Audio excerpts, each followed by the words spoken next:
Halo, assalamualaikum warahmatullahi wabarakatuh. Masih bersama gua, ketemu lagi di Dika Channel. Sebelum nonton video ini, jangan lupa lu like, subscribe, komen, dan share jika video ini bermanfaat untuk kalian semua.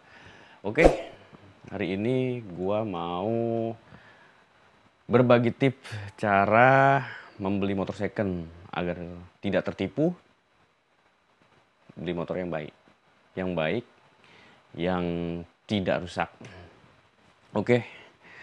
Yang pertama gua akan ngasih tip pertama, yaitu lu lihat suratnya, lu cek pajaknya, lu lihat nomor mesinnya, nomor rangkanya, lu akurin di motornya.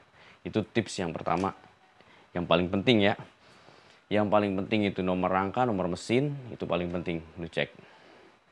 Untuk yang kedua lu bisa cek body-bodinya, body luar, yang di luar, sok-soknya.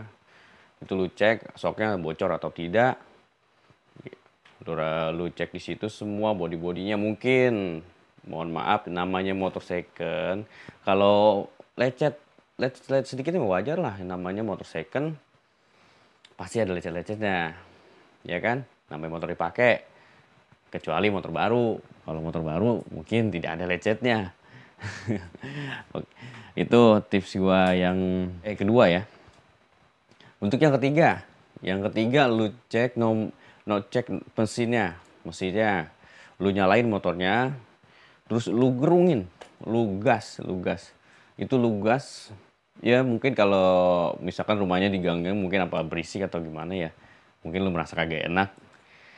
Ya sambil itu aja, lu jajalin, lu bawa. Nah di luar lu gas-gas aja, motor ngebul atau tidak, kena knalpotnya itu lu colok pakai tangan, basah atau tidak tuh lubang knalpotnya.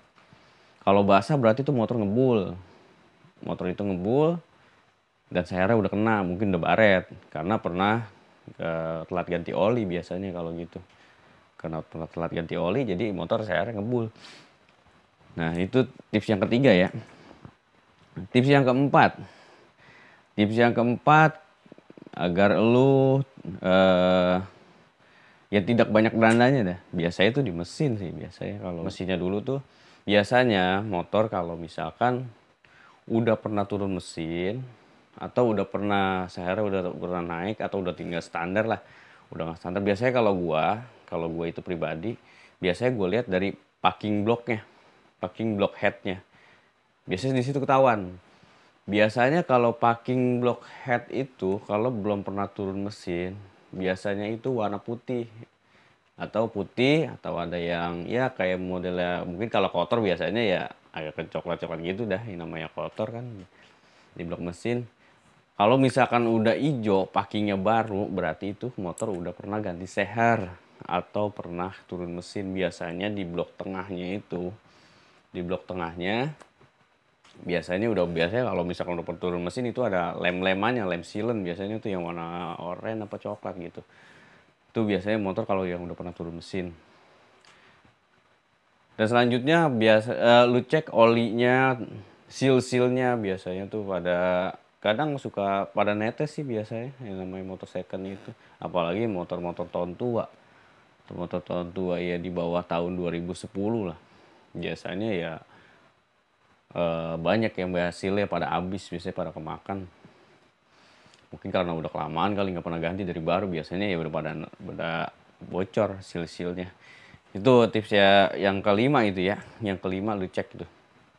Yang kelima sih ya namanya motor second, kalau misalkan lu beli motor tua ya seperti itulah. Biasanya lu cek, biasanya pada bocor, pada netes tuh olinya. Ya mungkin kalau motor tahun 2015 ke atas, 2015, 16, 17, 18, 19 itu biasanya ya, terutama sih ya ada juga motor emang walaupun tahun muda tapi kadang sudah pernah naik seher. Tergantung pemakaiannya sih, si pemakai itu gimana cara ngerawatnya. Ya terkadang ada juga motor tahun muda tapi udah pernah ganti seher. Biasanya itu pemakainya jorok banget. Joroknya itu cuma make doang tapi jerawatnya kagak. Tuh, gue pernah dapat kayak begitu. Motor tahun muda tapi itu udah kagak enak banget.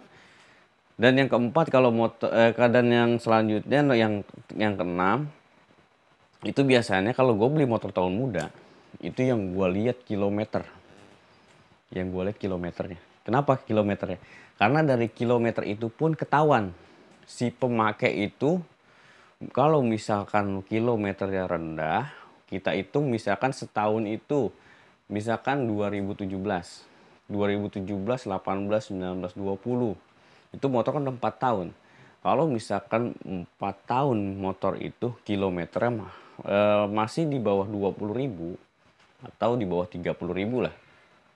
Kita itu estimasi dari hitungan itu ya, buku dealer biasanya tuh setahun itu perhitungannya 10.000. Nah, kalau misalkan dari tahun 2017, 18, 19, 20, itu kan motor udah 4 tahun. Kalau misalkan itu motor kilometernya di bawah 20.000, berarti itu motor pemakaiannya kagak jauh, tidak jauh lah. Berarti pemakaiannya motor itu kagak capek jatuhnya. Motor nggak capek. Terus kalau misalkan kilometernya banyak, di tahun muda misalnya 2018, 19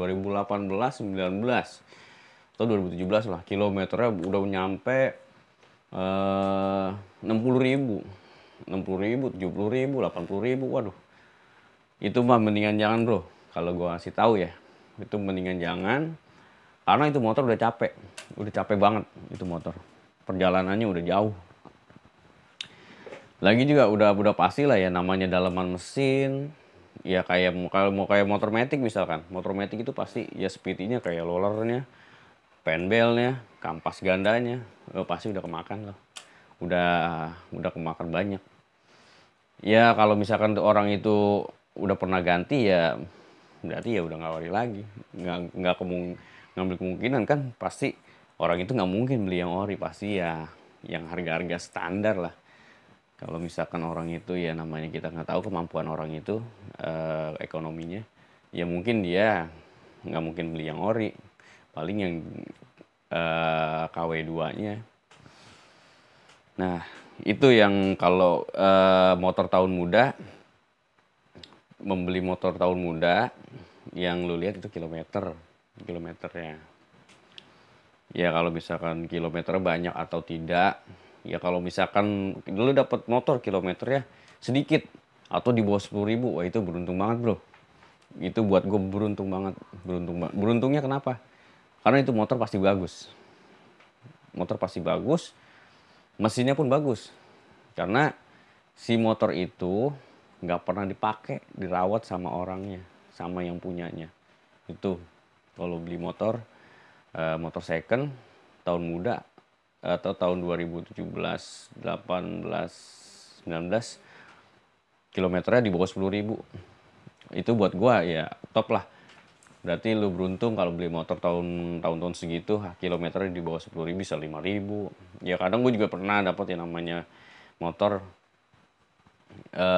tahun 2017 misalkan kilometernya bisa di bawah 10.000. Itu enak bro. Kalau buat gua itu enak, tinggal jual doang. Jangan takut lu beli, gua ingetin sama lu semua, jangan takut lu beli motor sama pedagang. Kagak semua pedagang itu membodohi atau menipu, atau ya banyak yang bilang jangan beli sama pedagang. Pedagang itu banyak bohongnya. Bohong bro. Itu nggak semua pedagang kayak begitu. Kalau di tempat gua, lu beli masih garansi bro, dijamin, garansi. Kalau seminggu itu motor keadaan mesinnya nggak bagus, lu bisa balik lagi ke tempat gua. Itu gua asuransiin, bisa gua ya dandanin lagi. Karena ya di tempat gua itu bro, motor ya lumayan lah. Maksudnya motor cakep-cakep semua. Motor tahun muda juga, grass. Gue juga sebelum membeli motor itu ya gue cek dulu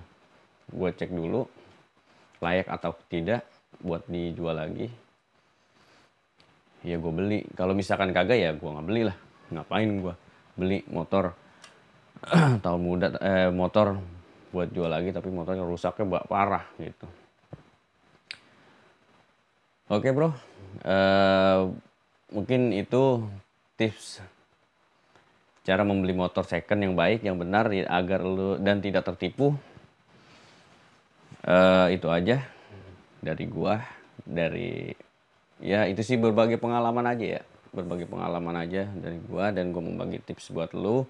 Intinya jangan lu takut beli motor sama pedagang. Itu aja buat gua. Ya, nggak semua pedagang itu penjahat. Nggak semua pedagang itu penipu.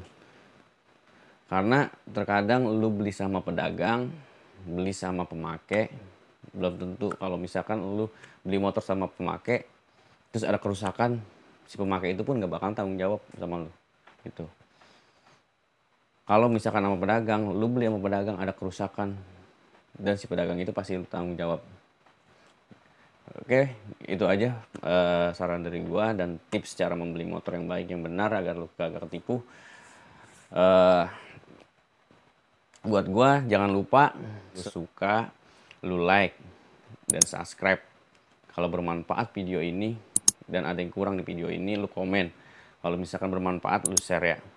Berbagi ya mungkin sama teman-teman lu lah. Apa dulu teman-teman lu yang ketipu, pernah teman lu beli motor nomor rangka nomor mesinnya beda. Ya berbagi pengalaman aja, Bro. Namanya kita manusia kadang hilap, kadang suka ada ketipunya. Ya mungkin kita saling mengingatkan aja, saling berbagi pengalaman. Itu aja dari gua. Assalamualaikum warahmatullahi wabarakatuh.